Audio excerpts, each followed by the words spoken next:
Hi, everyone. It's been a while since I've gone live here in this group, and I wanted to come on, and I've been thinking about you all. I just want you to know that the people in this group are very, very important to me, and I feel like I've been neglecting the group a bit, but I have been working on the sidelines on my business and on pieces of content, and I look forward to getting to know each of you better and possibly dropping into your inboxes and finding out what's going on with you specifically that I may be of help with, or offering you some other information. So I hope everyone is having a great holiday season out there.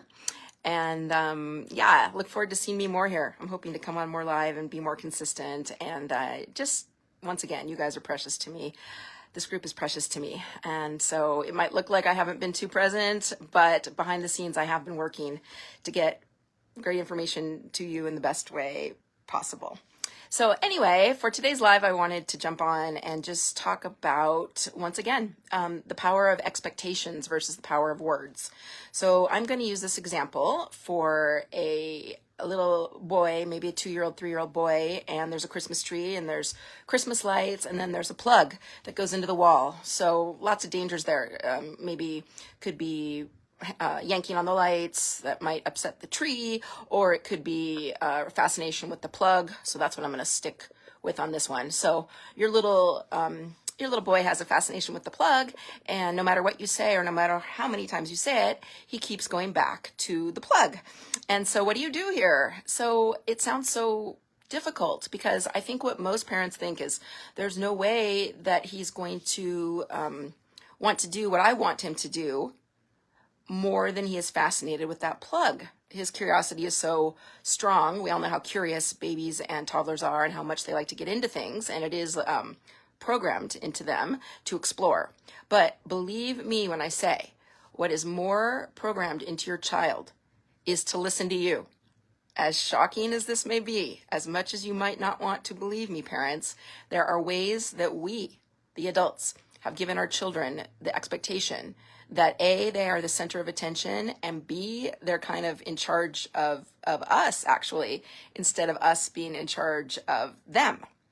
So it looks like someone might be on here live. Let me see. Ooh, I gotta still even learn this live stuff. I think I'm supposed to invite people. I'm new to all this, but anyway, so let me just finish my topic. So your little boy, you've already told him multiple times, sweetie, don't go back there. Or maybe you've even gotten angry at this point. Don't go back there. I told you, don't touch that plug. And none of those things are working. And in fact, he seems to keep going back there more, if not less. So what do? So what I recommend is not using words. I remember some of my rules here. If it's not news, do not repeat it. So if you've already told him, if you think that he doesn't remember, if it's a 1-year-old, let's just say, and you honestly think he doesn't remember time to time, then you can repeat it in a soft command. Oh, no, sweetie, not back there, sweetie, or however you want to. I'm not opposed to the word no.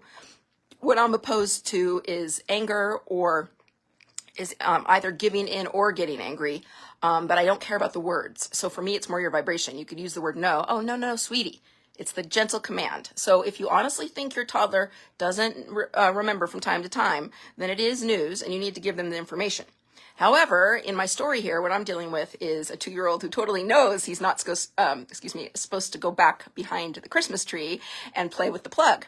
So if you see him doing it again, you might need to be a little vigilant. And what I recommend is watching the child out of the corner of your eye. I hope my eyes don't cross here, but you're like looking at him like this.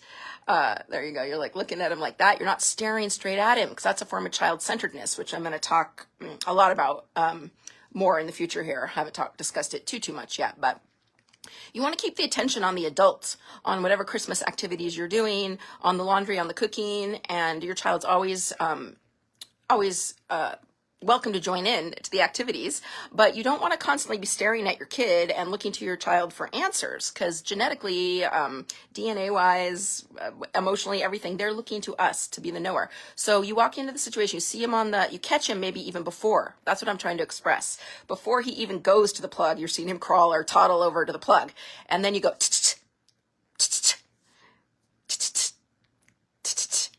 or you might even say, no plug. Like in a whisper.